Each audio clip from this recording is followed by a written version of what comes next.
Parte terceira.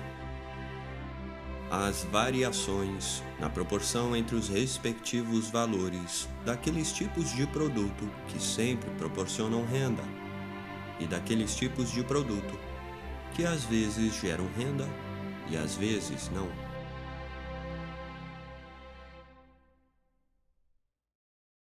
A abundância crescente de alimentos, decorrente do aumento das melhorias e do cultivo da terra, necessariamente aumenta a demanda de todo produto da terra que não seja alimento e que possa ser utilizado para o uso ou para a ornamentação.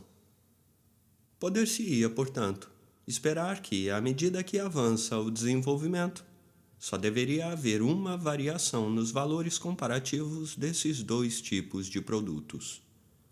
O valor daquele tipo de produtos, que às vezes proporcionam e às vezes não proporcionam renda, deveria aumentar constantemente em proporção àquele tipo que sempre proporciona renda. À medida que progridem a arte e os ofícios, os materiais do vestuário e de moradia, os fósseis e os minerais úteis da terra, os metais preciosos e as pedras preciosas deveriam gradualmente transformar-se em objetos de maior demanda. Deveriam gradualmente poder ser permutados por uma quantidade sempre maior de alimentos, ou, em outras palavras, deveriam tornar-se gradualmente cada vez mais caros. Isso ocorreu efetivamente com a maioria desses bens, na maioria dos casos, e teria acontecido com todos eles, em qualquer caso, se determinados eventos em determinadas ocasiões não tivessem aumentado a oferta de alguns deles em uma proporção ainda maior do que a demanda. O valor de uma canteira de pedra lavrada, por exemplo, aumentará necessariamente, aumentando o aprimoramento e a população das terras que lhe estão próximas, sobretudo se a pedreira for a única da região. Em contrapartida, o valor de uma mina de prata, mesmo que não houvesse outra dentro de um raio de 1000 milhas, não necessariamente aumentará com o aprimoramento da terra em que a mina está localizada. O mercado do produto de uma pedreira raramente pode estender-se mais do que algumas milhas ao redor, e a demanda geralmente será proporcional ao grau de aprimoramento e à população desse pequeno distrito. Mas o mercado para a produção de uma mina de prata pode estender-se a todo o mundo conhecido. A menos, portanto, que o mundo todo crescesse em desenvolvimento e em população, a demanda de prata poderia não aumentar em absoluto, mesmo com o aprimoramento de uma grande região nas proximidades da mina.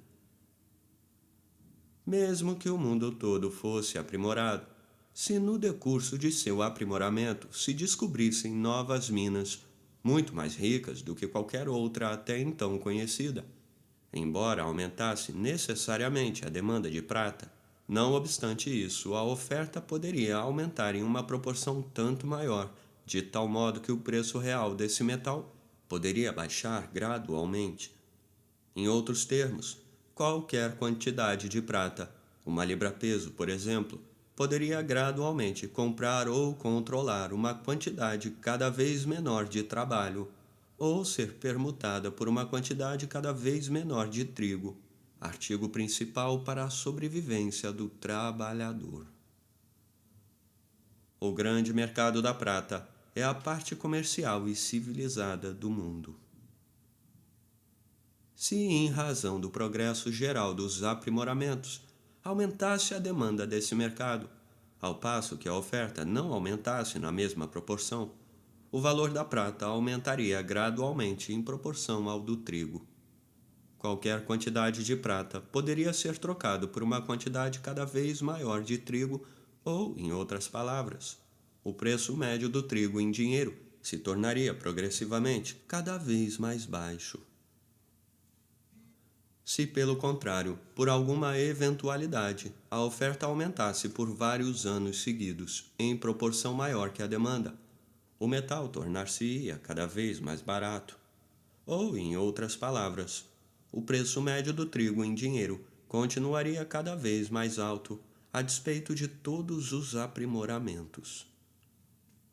Se, porém, o fornecimento do metal aumentasse mais ou menos na mesma proporção que a demanda, continuaria a ser comprado ou trocado mais ou menos pela mesma quantidade de trigo, sendo que o preço médio do trigo em dinheiro, a despeito de todos os aperfeiçoamentos, continuaria mais ou menos o mesmo. Essas parecem ser as três únicas combinações possíveis de eventos que podem ocorrer no progresso dos aprimoramentos, no decurso dos 4 séculos que precedem o atual, se pudermos julgar com base no que aconteceu tanto na França como na Grã-Bretanha. Cada uma dessas três diferentes combinações parece haver ocorrido no mercado europeu. Aliás, mais ou menos na mesma ordem, na qual acabei de enumerá-las.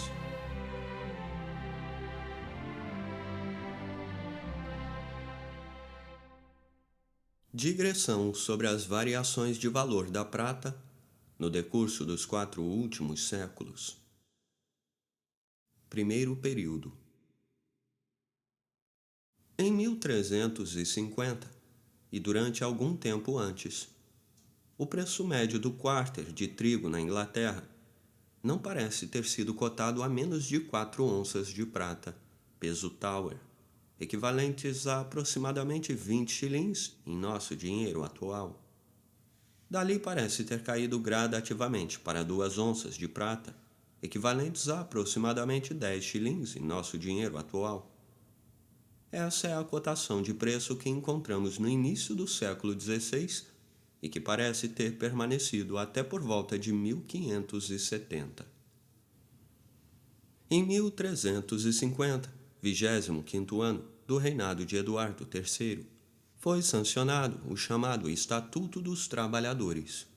No preâmbulo, ele reclama muito da insolência dos servos, que se empenhavam em aumentar seus salários acima do de seus senhores. O decreto ordena, pois, que todos os servos e trabalhadores deveriam, para o futuro, contentar-se com os mesmos salários e provisões. Na época, provisões significavam não somente a roupa, mas também os mantimentos, que costumavam receber no 20º ano de governo do rei e nos 4 anos precedentes, e que por esse motivo suas provisões de trigo não deveriam, em nenhuma parte, ser estimadas além de 10 pence por bushel e ficar sempre a critério do patrão fazer o pagamento em trigo ou em dinheiro. Portanto, no 25º ano de reinado de Eduardo III, considerava-se que 10 pence por bushel representava um preço bem modesto do trigo, já que foi necessário um estatuto específico para obrigar os servos a contentar-se com isso em troca de suas provisões habituais de mantimentos. E esse preço havia sido considerado um preço razoável 10 anos antes, ou seja, no 16º ano de governo do rei, termo ao qual se refere o estatuto. Mas no 16º ano de reinado de Eduardo III, 10 pence continham aproximadamente meia onça de prata, peso Tower, sendo quase igual a meia coroa em nosso dinheiro atual. Portanto, 4 onças de prata, peso Tower, iguais a 6 shillings e 8 pence do dinheiro da época e a mais ou menos 20 shillings do dinheiro atual, deve ter sido considerado um preço modesto para o quarter de 8 bushels. Certamente esse estatuto evidencia melhor o que na época se considerava como sendo um preço moderado de cereal do que os preços característicos de alguns anos específicos que geralmente têm sido relatados por historiadores e outros escritores em razão de serem extraordinariamente altos ou baixos, e com base nos quais, portanto, é difícil fazer um julgamento sobre qual possa ter sido o preço normal. Além disso, há outras razões para crer que no início do século XIV e durante algum tempo antes, o preço usual do trigo não estava abaixo de 4 onças de prata por quarter e o de outros cereais da mesma proporção. Em 1309, Ralph de Born, prior da igreja de Santo Agostinho em Cantuária, ofereceu uma festa no dia de sua posse. Festa essa da qual William Thorne conservou não somente o preço do cardápio, mas também os preços de muitos itens específicos. Naquela festa foram consumidos, primeiro, 53 quarters de trigo, que custaram 19 libras, ou seja, 7 shillings e 2 pence por quarter, iguais a aproximadamente 21 shillings e 6 pence em nosso dinheiro atual. Segundo, 58 quarters de malte, que custaram 17 esterlinos e 10 shillings, ou seja, 6 shillings por quarter, equivalentes a mais ou menos 18 shillings de nosso dinheiro de hoje. Terceiro, 20 quarters de aveia, que custaram 4 libras, ou 4 shillings por quarter, equivalentes a aproximadamente 12 shillings, em nosso dinheiro atual. Os preços do malte e da aveia parecem aqui ser superiores à sua proporção normal com o preço de trigo. Esses preços são registrados em virtude de seus preços extraordinariamente altos ou baixos, mas são mencionados incidentalmente como sendo os preços efetivamente pagos por grandes quantidades de cereais consumidos em uma festa famosa pela sua magnificência. Em 1262, no 51º ano do reinado de Henrique III, foi restabelecido um antigo estatuto denominado Determinação do Preço do Pão e da Cerveja Inglesa, o qual, como diz o rei no preâmbulo, foi elaborado na época de seus progenitores, já reis da Inglaterra. Portanto, o estatuto provavelmente remonta, no mínimo, à época de seu avô Henrique II, podendo até remontar à época da conquista. O estatuto regula o preço do pão, de acordo com os eventuais preços do trigo, de 1 até 20 shillings o quarter no dinheiro da época. Mas geralmente se presume que estatutos desse gênero zelam com cuidado igual por todos os desvios do preço médio, tanto para os preços abaixo como para os preços acima da média. A ser correta essa suposição, portanto, 10 shillings contendo 6 onças de prata, peso Tower, equivalentes a aproximadamente 30 shillings do nosso dinheiro de hoje, eis o que deve ter sido calculado como o preço médio do quarter de trigo, quando esse estatuto foi promulgado, devendo ter permanecido durante o 50º ano do reinado de Henrique III.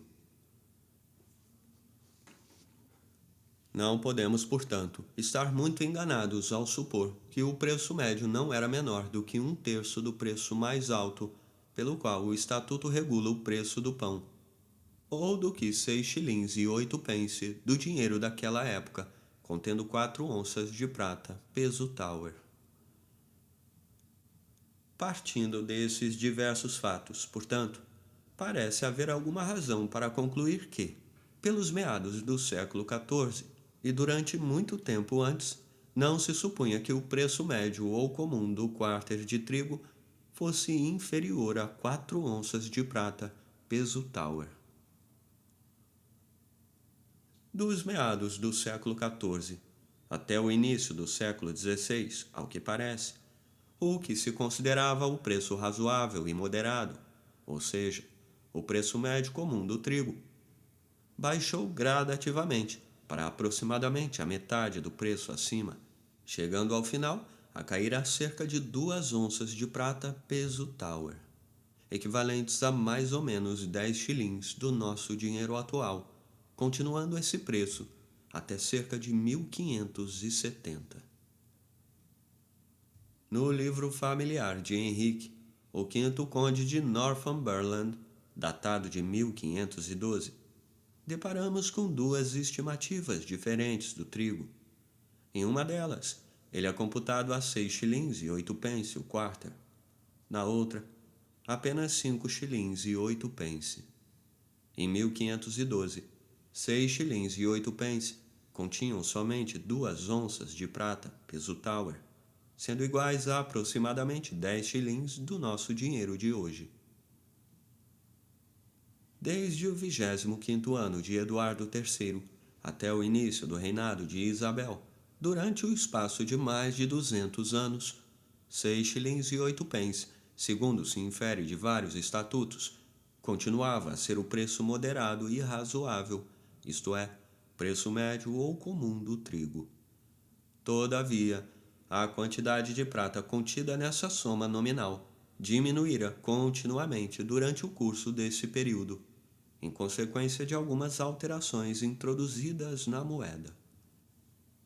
Parece, porém, que o aumento do valor da prata havia compensado a tal ponto a diminuição da quantidade contida na mesma soma nominal que a legislação não considerou valer a pena atender a essa circunstância.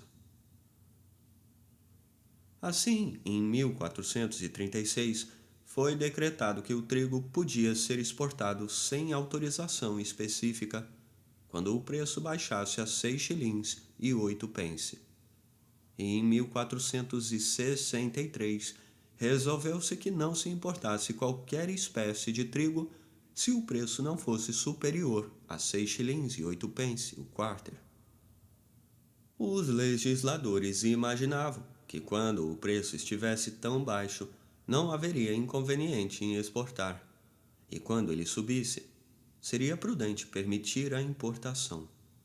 Por conseguinte, 6 shillings e 8 pence, contendo mais ou menos a mesma quantidade de prata que 13 shillings e 4 pence de nosso dinheiro atual, um terço a menos do que a mesma soma nominal contida ao tempo de Eduardo III, foi naquela época considerado como sendo o que se chama o preço moderado e razoável do trigo. Em 1554, nos anos I e II de Filipe e Maria, e em 1558, no ano I de Isabel, proibiu-se de maneira similar a exportação de trigo toda vez que o preço do quarter excedesse a 6 shillings e 8 pence, que na época não continha 2 pence, equivalente a mais prata que atualmente contém a mesma soma nominal. Mas logo achou-se que limitar a importação de trigo até que o preço baixasse tanto equivalia na realidade a proibi-la totalmente. Por isso, em 1562, ano quinto de Isabel, permitiu-se a exportação de trigo a partir de certos pontos, toda vez que o preço do quarter não ultrapassasse os 10 shillings, contendo quase a mesma quantidade de prata que a mesma soma nominal de hoje. Esse era, pois, o que se considerava na época o preço moderado e razoável do trigo. Esse preço coincide aproximadamente com a estimativa do livro de Northumberland de 1512. Que também na França o preço médio dos cereais era muito mais baixo ao final do século XV e no início do XVI do que nos 2 séculos anteriores, foi observado tanto pelo Sr. Dupré de Saint-Maur quanto pelo elegante autor do Ensaio sobre a Política dos Cereais. O preço dos cereais, durante o mesmo período, havia provavelmente baixado da mesma maneira na maior parte da Europa. Esse aumento do valor da prata em proporção ao valor do trigo pode haver ocorrido inteiramente devido ao aumento da demanda desse metal em consequência de crescentes melhoramentos e do cultivo, continuando o suprimento nesse meio tempo o mesmo de antes. Ou então, permanecendo igual à demanda, o aumento do valor da prata pode ter sido inteiramente decorrente da redução gradual da oferta, tendo-se esgotado em grande parte a maioria das reservas então conhecidas, e, portanto, aumentando muito a despesa da sua exploração. Ou então, o fato pode ter se devido em parte a uma dessas circunstâncias e em parte a outra. Ao final do século XV e no início do século XVI, a maior parte dos países europeus se aproximava de uma forma de governo mais estável do que havia vigorado durante várias gerações anteriores. Evidentemente, o aumento da segurança fazia aumentar o trabalho, a operosidade e os aprimoramentos, e também a demanda de metais preciosos, bem como de qualquer outro artigo de luxo e ornamentos, naturalmente aumentariam com o crescimento da riqueza. Uma produção anual maior exigiria uma quantidade maior de moeda para circular essa produção, e um número maior de pessoas ricas exigiria uma quantidade maior de baixelas e outros ornamentos de prata. É outro sim natural supor que a maior parte das minas que forneciam prata ao mercado europeu estivessem bastante esgotadas e a sua exploração se tornasse mais dispendiosa. Isso havia ocorrido com muitas delas desde o tempo dos romanos.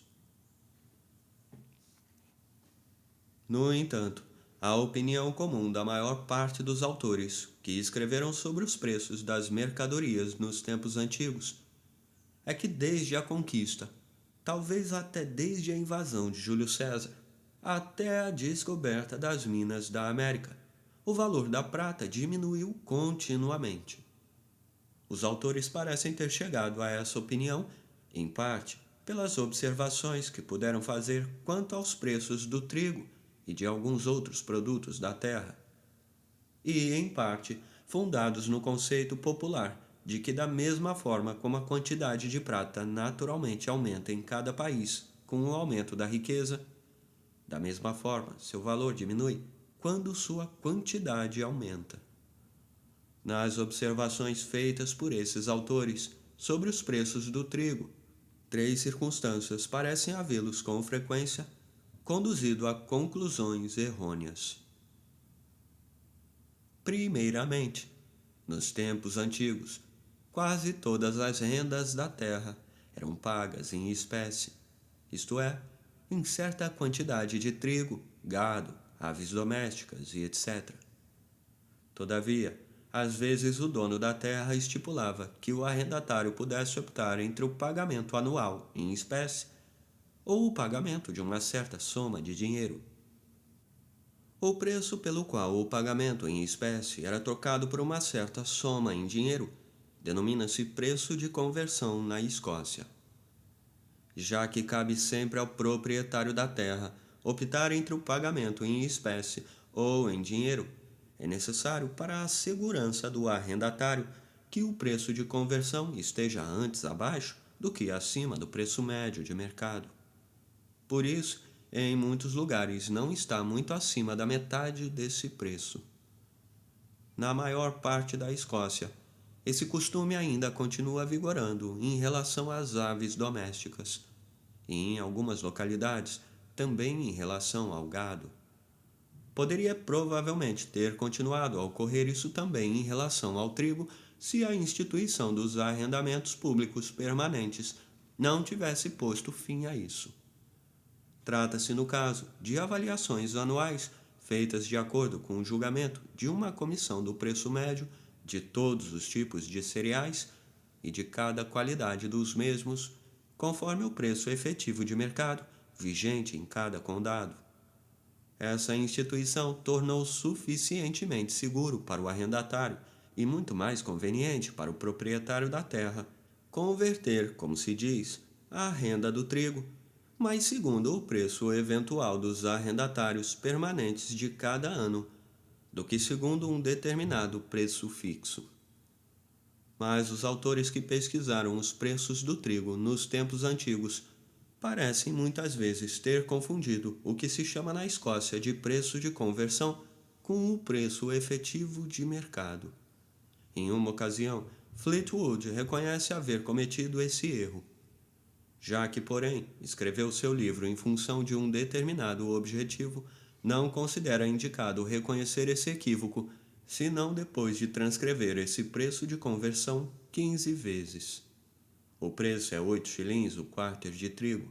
Essa soma, em 1423, ano em que começa a sua pesquisa, continha a mesma quantidade de prata de 16 shillings, de acordo com a nossa moeda atual. Mas em 1562, ano em que ele conclui a pesquisa, ela não continha mais do que a mesma soma nominal atualmente. Em segundo lugar, os autores foram induzidos a equívocos pelo desleixo com a qual alguns antigos estatutos de fixação dos preços foram às vezes transcritos por copistas negligentes e às vezes, talvez, efetivamente redigidos pelos legisladores. Ao que parece, os antigos estatutos de fixação dos preços começavam determinando qual deveria ser o preço do pão e da cerveja inglesa, quando o preço do trigo e da cevada eram os mais baixos, passando progressivamente a determinar qual deveria ser o preço à medida que os preços desses dois tipos de cereais subissem progressivamente acima de seu preço mínimo. Entretanto, os que transcreveram esses estatutos parecem haver com frequência considerado suficiente copiar as determinações até os 3 ou 4 primeiros preços mais baixos, economizando assim trabalho e tempo, e pensando, como suponho, que isso era suficiente para mostrar qual devia ser a proporção de aumento a ser observada em todos os preços mais altos. Assim, por exemplo, na determinação do preço do pão e da cerveja pelo Decreto 51 de Henrique III, o preço do pão foi regulado de acordo com os diferentes preços do trigo, desde 1 shilling até 20 shillings o quarter, na moeda da época. Entretanto, nos manuscritos dos quais se extraíram todas as edições dos estatutos anteriores à do Sr. Roughhead, os amanuenses nunca transcreveram essa determinação além do preço de 12 shillings. Com isso, vários autores, deixando-se conduzir por essa transcrição defeituosa, concluíram com muita naturalidade que o preço médio, 6 shillings o quarter, equivalente a aproximadamente 18 shillings do nosso dinheiro atual, era o preço comum ou médio do trigo naquela época. No Estatuto de Tumbrel e Pillory, sancionado mais ou menos na mesma época, o preço da cerveja inglesa é regulado segundo o aumento de cada 6 pence no preço da cevada, desde 2 até 4 shillings o quarter. Ora, que 4 shillings não eram considerados como o preço máximo que poderia na época atingir com frequência a cevada, e que esses preços só foram indicados como um exemplo da proporção que deveria ser observada em todos os outros preços, fossem eles mais altos ou mais baixos, podemos inferir das últimas palavras do Estatuto. Et sic de inceps crescetur vel diminuter per 6 denarius. A expressão não é das mais felizes, mas o significado é suficientemente claro. Que o preço da cerveja deve ser aumentado ou diminuído de acordo com cada aumento ou redução de 6 pence no preço da cevada. Na redação desse estatuto, os próprios legisladores parecem ter sido tão negligentes quanto os copistas na transcrição do estatuto.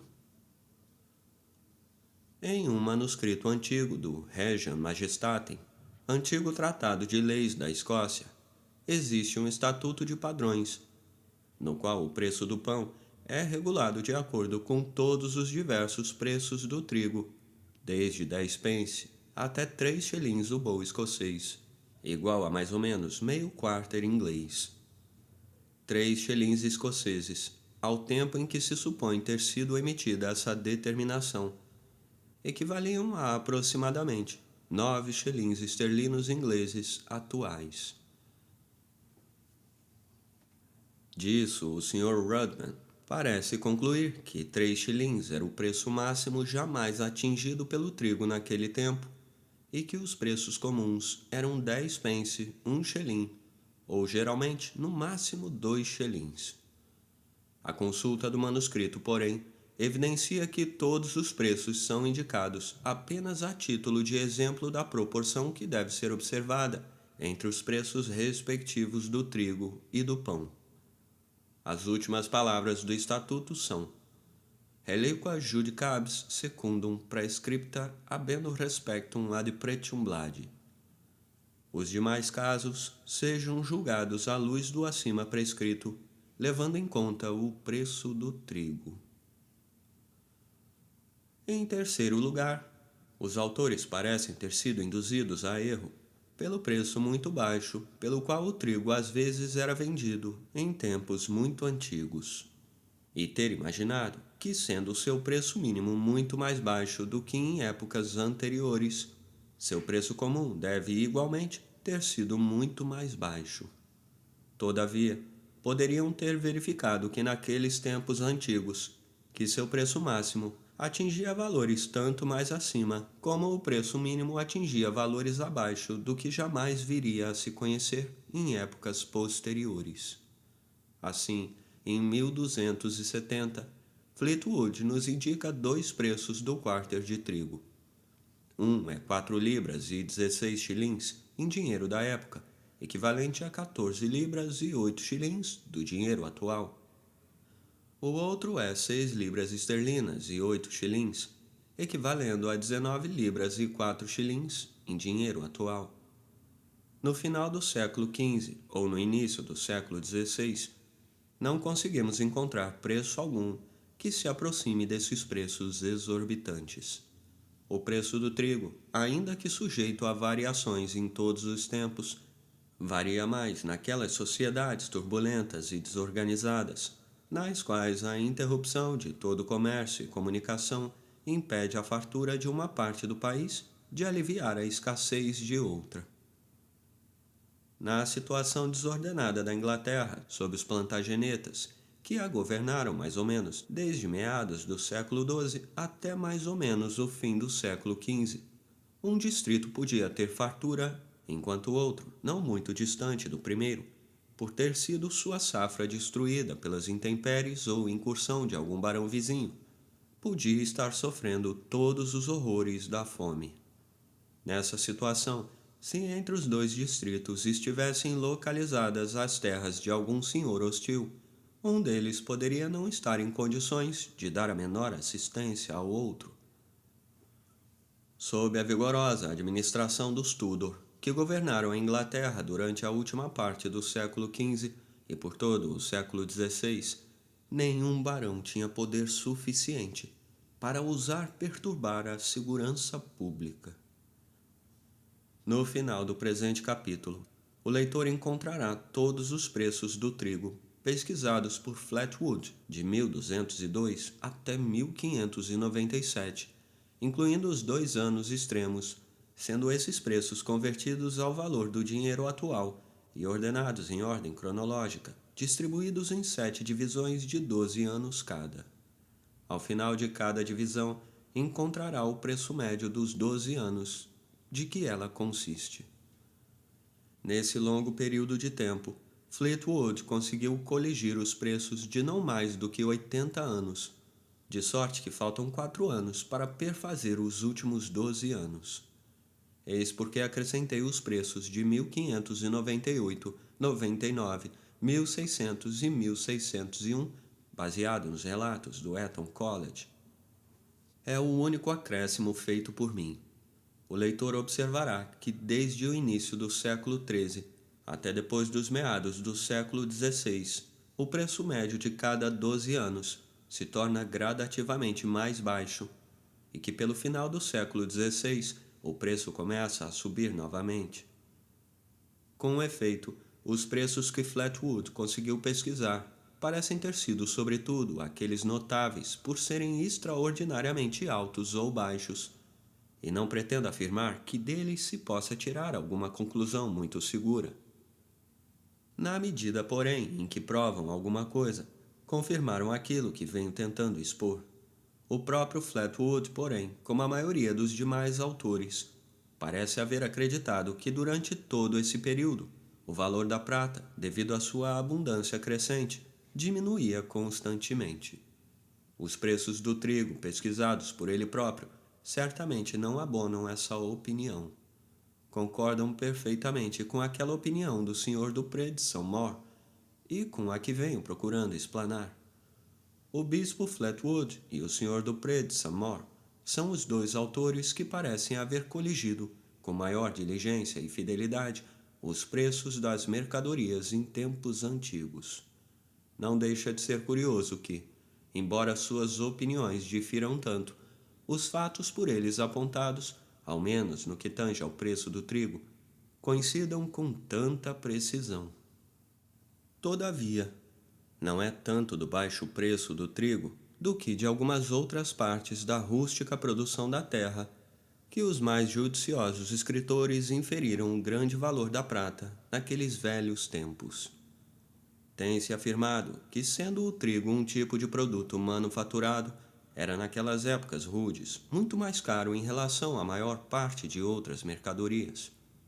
Isso significa, quero crer, que a maior parte das mercadorias não manufaturadas, tais como gado, aves domésticas, caça de todos os tipos e etc., naquela época de pobreza e de barbarismo, eram sem dúvida proporcionalmente muito mais baratas do que o trigo.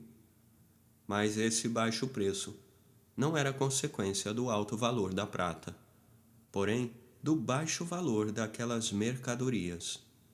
Isso ocorria não porque a prata comprasse ou representasse naquela época uma quantidade maior de trabalho, mas porque tais mercadorias comprariam ou representariam uma quantidade muito menor do que em tempos de maior opulência e desenvolvimento. Certamente a prata deve ser mais barata na América Espanhola do que na Europa, no país onde ela é produzida, do que naquele para o qual é levada à custa de um transporte a longa distância, tanto por terra como por mar, de um frete e um seguro.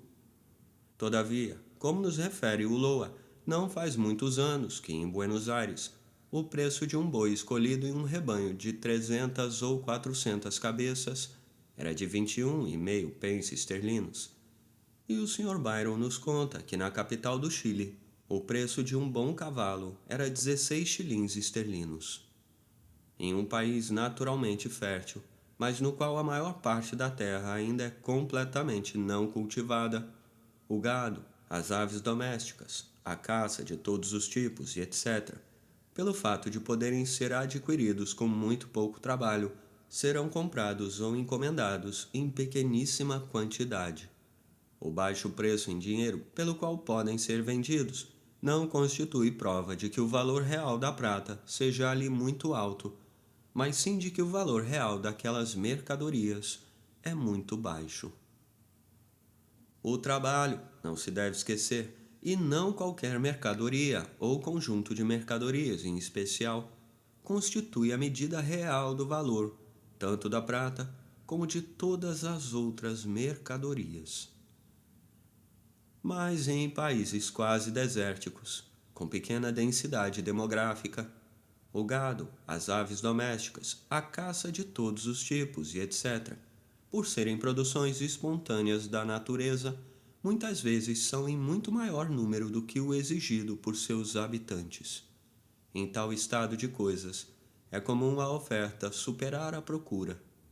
Por isso, em condições diferentes da sociedade, em estágios diferentes de aperfeiçoamento e desenvolvimento, essas mercadorias serão equivalentes a quantidades muito diferentes de trabalho. Em qualquer condição da sociedade, em qualquer estágio de desenvolvimento, o trigo é produto do trabalho humano. Ora, a produção média de todo tipo de trabalho sempre é adequada, com precisão maior ou menor, ao consumo médio, e, portanto, a oferta média costuma adequar-se à demanda média. Além disso, em cada novo estágio diferente de desenvolvimento, o cultivo de quantidades iguais de trigo no mesmo solo e clima, em média, exigirá mais ou menos as mesmas quantidades de trabalho. Ou, o que dá no mesmo, o preço de quantidades iguais de trabalho. O aumento contínuo das forças produtivas do trabalho em um estágio de cultivo em desenvolvimento é mais ou menos contrabalançada pelo preço continuamente crescente do gado, instrumento principal da agricultura. Por isso, em virtude de todas essas razões, podemos ter certeza de que quantidades iguais de trigo em qualquer sociedade, em qualquer estágio de desenvolvimento, representarão com maior aproximação, ou seja, equivalerão com maior aproximação, quantidades iguais de trabalho ou mão de obra do que quantidades iguais de qualquer outro produto natural da terra.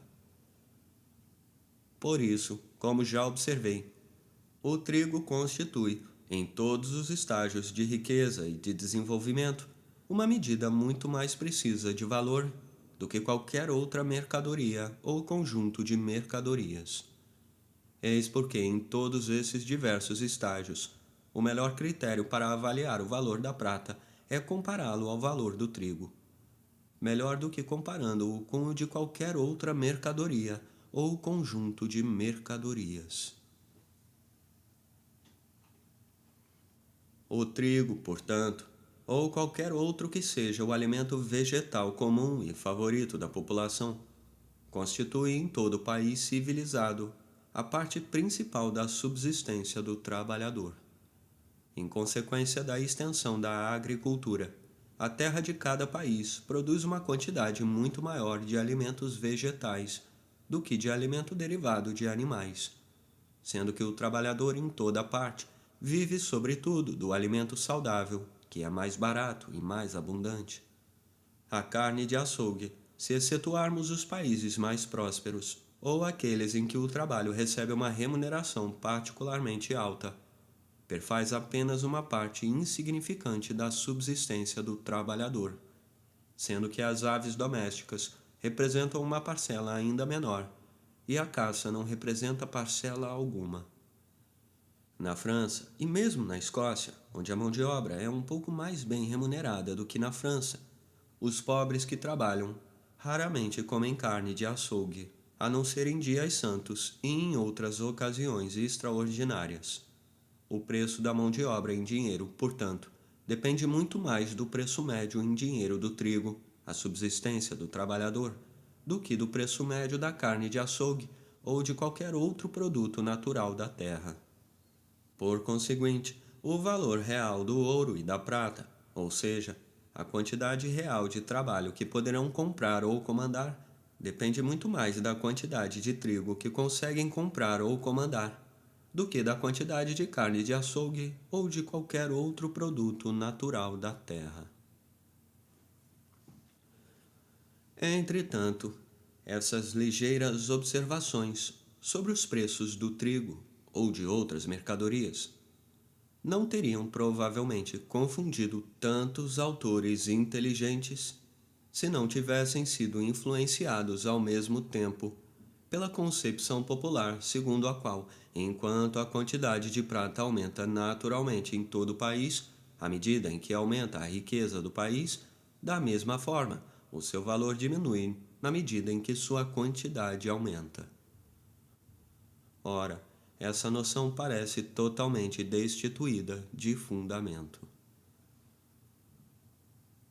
Duas são as causas que em qualquer país podem gerar um aumento da quantidade de metais preciosos: ou a maior abundância das minas que fornecem esses metais, ou o aumento da riqueza do povo, decorrente do aumento da produção, resultante de seu trabalho anual. A primeira dessas causas, sem dúvida, tem conexão necessária com a diminuição do valor dos metais preciosos, ao passo que isso não ocorre com a segunda. Veja, ao descobrirem-se minas mais abundantes, aumenta a quantidade de metais preciosos colocados no mercado. E se continuar inalterada a quantidade de artigos necessários ou convenientes para a vida, pelos quais se trocará essa maior quantidade de metais preciosos, necessariamente se terá que quantidades iguais de metais poderão ser trocadas por quantidades menores de mercadoria. Na medida, portanto, em que o aumento da quantidade de metais preciosos em um país provém da maior abundância das minas, necessariamente esse aumento provoca uma redução de seu valor. Ao contrário, quando aumenta a riqueza de um país, quando a produção anual de seu trabalho gradativamente vai se tornando maior, torna-se necessária uma quantidade maior de moeda para fazer circular uma quantidade maior de mercadorias. Consequentemente, o povo, na medida em que puder permitir-se a isso, na medida em que tiver mais mercadorias para trocar por prata, naturalmente comprará uma quantidade sempre crescente de prataria. A quantidade de moedas que comprarão aumentará por necessidade, e a quantidade de sua prataria aumentará por variedade e ostentação, ou pelo fato de que a quantidade de finas estátuas, quadros e de qualquer outro artigo de luxo ou que desperte curiosidade é suscetível de aumentar entre eles. Mas assim como não há probabilidade de que os pintores e fabricantes de estátuas se contentem em tempos de riqueza e prosperidade com uma remuneração inferior à que recebem em tempos de pobreza e depressão, da mesma forma, não há probabilidade de que o ouro e a prata sejam mais baratos. O preço do ouro e da prata, a não ser quando a eventual descoberta de minas mais abundantes o mantém abaixo. Assim como aumenta naturalmente com a riqueza de um país, da mesma forma, qualquer que seja o estado das minas, é sempre naturalmente mais alto em um país rico do que em um país pobre. O ouro e a prata, como aliás todas as demais mercadorias, naturalmente procuram os mercados em que se pagam os melhores preços, e o melhor preço para qualquer mercadoria geralmente é pago no país que tiver melhores condições para isso. O trabalho, cumpre recordar novamente, é em última análise o preço básico que se paga por qualquer coisa. E em países em que a remuneração da mão de obra é do mesmo nível, o preço do trabalho em dinheiro será proporcional ao preço da subsistência do trabalhador. Ora, o ouro e a prata naturalmente poderão ser trocados por uma quantidade maior de subsistência em um país rico que em um país pobre, ou seja, em um país onde a subsistência é farta do que em outro onde ela é razoavelmente suprida. Se os dois países estiverem muito distantes entre si, a diferença poderá ser muito grande, pois embora os metais naturalmente passem do mercado pior para o melhor, pode ser difícil transportá-los em quantidades suficientes para aproximar ou igualar o seu preço nos dois países. Se os países estiverem próximos, a diferença será menor, podendo às vezes ser apenas perceptível, pois nesse caso o transporte será fácil. A China é um país muito mais rico do que qualquer região da Europa, e a diferença de preço dos gêneros alimentícios na China e na Europa é muito grande. O arroz na China é muito mais barato do que o trigo em qualquer parte da Europa. A Inglaterra é muito mais rica que a Escócia, mas a diferença entre o preço do trigo em dinheiro nesses dois países é muito menor, sendo apenas perceptível. Em comparação com a quantidade ou medida, o trigo escocês geralmente parece ser muito mais barato que o inglês, mas em comparação com a sua qualidade, certamente é um pouco mais caro. A Escócia recebe quase todo ano enormes suprimentos da Inglaterra, sendo que cada mercadoria deve normalmente ser um pouco mais cara no país ao qual é transportada do que naquele do qual provém. Por isso, o trigo inglês deve ser mais caro na Escócia do que na Inglaterra. E não obstante isso, em proporção com sua qualidade, ou seja, a quantidade e qualidade da farinha ou alimento que dele se extrai, geralmente não pode ser vendido mais caro do que o trigo escocês, que vem a competir com ele no mercado. A diferença entre o preço da mão de obra em dinheiro na China e na Europa é ainda maior do que a diferença entre o preço dos mantimentos em dinheiro nas duas regiões, pois a remuneração real do trabalho é mais elevada na Europa do que na China, já que a maior parte da Europa está desenvolvida, ao passo que a China ainda parece estacionária. O preço do trabalho em dinheiro é mais baixo na Escócia do que na Inglaterra, porque a remuneração real da mão de obra é muito mais baixa, pois a Escócia, embora avançando para uma riqueza maior, avança muito mais lentamente do que a Inglaterra. A frequência da imigração da Escócia e a raridade da imigração da Inglaterra demonstram suficientemente que a demanda de mão de obra nos dois países é muito diferente. A proporção entre a remuneração real do trabalho em países diferentes, importa lembrar, é naturalmente regulada não pela riqueza ou pobreza efetiva, mas pelo seu estado de progresso, de declínio ou pela sua situação estacionária. O ouro e a prata, assim como têm naturalmente o valor máximo entre as nações ricas, da mesma forma têm o valor mínimo nas nações mais pobres. Entre os selvagens, que representam as nações mais pobres, não tem praticamente valor algum. Em cidades grandes, o trigo sempre é mais caro do que nas regiões afastadas do país. Isso, porém, não é efeito do baixo preço real da prata, mas do baixo preço real do trigo. Não custa menos trabalho transportar prata para uma grande cidade do que para as longínquas regiões do país, mas custa muito mais trabalho transportar o trigo. Em alguns países muito ricos e comerciais, tais como a Holanda e o território de Gênova, o trigo é caro pela mesma razão que o é nas cidades grandes. Não produzem o suficiente para manter seus habitantes.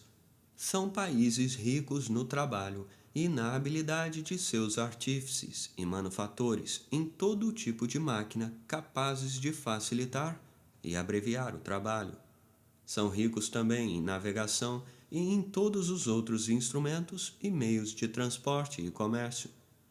Porém, são pobres em trigo, o qual, pelo fato de precisar vir de países distantes, deve, com um acréscimo no preço, pagar pelo transporte daqueles países. Não custa menos trabalho transportar prata de Amsterdã para Danzig, mas custa muito mais transportar trigo. O custo real da prata deve ser mais ou menos o mesmo nos dois lugares, mas será muito diferente o do trigo. Diminua-se a opulência real da Holanda ou do território de Gênova, permanecendo inalterado o seu contingente populacional. Diminua-se a sua capacidade de importar mercadorias de países distantes. E o preço do trigo, ao invés de baixar com essa diminuição da quantidade de sua prata, a qual necessariamente acompanhará esse declínio como causa ou como efeito, subirá tanto quanto em época de penúria. Quando temos falta de gêneros de primeira necessidade, devemos renunciar a todas as coisas supérfluas, cujo valor, assim como sobe em tempos de opulência e prosperidade, da mesma forma desce em tempos de pobreza e miséria. Com os gêneros de primeira necessidade, não é assim. Seu preço real, a quantidade de trabalho que podem comprar ou comandar, aumenta em tempos de pobreza e miséria e baixa em tempos de opulência e prosperidade, que são sempre tempos de grande abundância, pois de outra forma não seriam tempos de opulência e prosperidade. O trigo é um gênero de primeira necessidade, mas a prata não passa de um produto supérfluo. Eis porque, qualquer que possa ter sido o aumento da quantidade de metais preciosos, que durante o período entre meados do século XIV e XVI ocorreu devido ao aumento da riqueza e do desenvolvimento, esse aumento não poderia tender a diminuir seu valor, quer na Grã-Bretanha ou em qualquer outra região da Europa. Se, portanto, aqueles que pesquisaram os preços das mercadorias em tempos antigos não tiveram nenhuma razão em inferir a diminuição do valor da prata, partindo de observações que fizeram sobre os preços do trigo ou de outras mercadorias, menos razão ainda tinham para inferir isso de qualquer outro suposto aumento de riqueza e desenvolvimento.